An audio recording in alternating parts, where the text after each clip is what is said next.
നമസ്തേ. നാരായണ നാരായണ നാരായണ.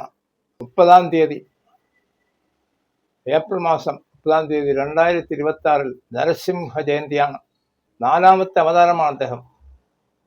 10 അവതാരങ്ങളും വിഷ്ണുവിൻ്റേതാണ്. മത്സ്യക്കൂർമ്മ വരാമച്ച നരസിംഹച്ച വാമന രാമോ രാമച്ച രാമച്ച കൃഷ്ണ കൽക്കി ജനാർദ്ദന എന്നാണല്ലോ എല്ലാം മഹാവിഷ്ണുവിൻ്റെ ലീലാവിലാസങ്ങൾ. ഇവിടെ വ്യാഴാഴ്ച തന്നെ കിട്ടിയിരിക്കുകയാണ് നാളത്തേക്ക്. നാളെ ജയന്തിയാണ് അദ്ദേഹത്തിൻ്റെ, നരസിംഹമൂർത്തിയുടെ ജയന്തി. ഭക്തജനത്തെ കൈവിടാത്ത ഒരു അവതാരമാണ് അദ്ദേഹം. അത് ശത്രു മിത്രം, അച്ഛനായാലും മകനായാലും, ഹിരണ്യകശിപുവാണോ പ്രഹ്ലാദനാണോ എന്നൊന്നും നോക്കേണ്ട കാര്യം അദ്ദേഹത്തിനുണ്ടായിരുന്നില്ല. ഭക്തരെ രക്ഷപ്പെടുത്തുക, നാരായണ മന്ത്രം മാത്രം പറഞ്ഞിരുന്ന ജന്മന പറയുന്ന പുത്രനെ വധിക്കുന്നതിന് അവസാനം തീരുമാനിക്കുകയാണ് ഹിരണ്യകശിപു. അദ്ദേഹത്തെ ഒരു ഭാഗത്തേക്ക് വിളിച്ചുകൊണ്ട് പോയി ആക്രോശിച്ചുകൊണ്ട് വാള് വലിച്ചൂരിക്കൊണ്ടാണ് ചോദിക്കുന്നത്, എവിടടാ നിന്റെ നാരായണൻ? ഒരിക്കൽ പോലും എന്നെ അനുസരിക്കാത്ത നിന്റെ നാരായണൻ എവിടെ?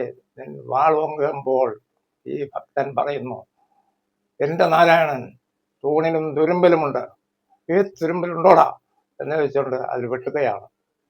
നരസിംഹമൂർത്തി തൂണ് പിളർന്ന് രംഗത്ത് വരുന്നു. അദ്ദേഹത്തെ സ്തുതിച്ചുകൊണ്ടാണ് നിൽക്കുന്നത്. അങ്ങനെയാണ് പ്രഹ്ലാദൻ സ്തുതിച്ചുകൊണ്ട് നിൽക്കുന്നു. പക്ഷേ സന്ധ്യാസമയത്ത് ഈ നരസിംഹമൂർത്തി സ്വന്തം പിടിത്തട്ടിലിരുത്തിക്കൊണ്ട്, തുടയിലിരുത്തിക്കൊണ്ട് അദ്ദേഹത്തിൻ്റെ മാറ് കീറിക്കളയുകയാണ്. അതോടുകൂടി അഹങ്കാരം പിടിച്ച ആ ഭരണാധിപൻ അസ്തമിക്കുന്നു. അദ്ദേഹത്തിന് നാം നാളെ ചെയ്യേണ്ടത് നെയ്വിളക്കാണ്. ഏറ്റവും ഇഷ്ടപ്പെട്ട പുഷ്പം ചുവന്ന തെറ്റിയാണ്. തുളസിമാലയും കൊടുക്കാം. ഇതെല്ലാം നൽകുന്നതിന് പുറമെ പാനകം കൊടുക്കാം.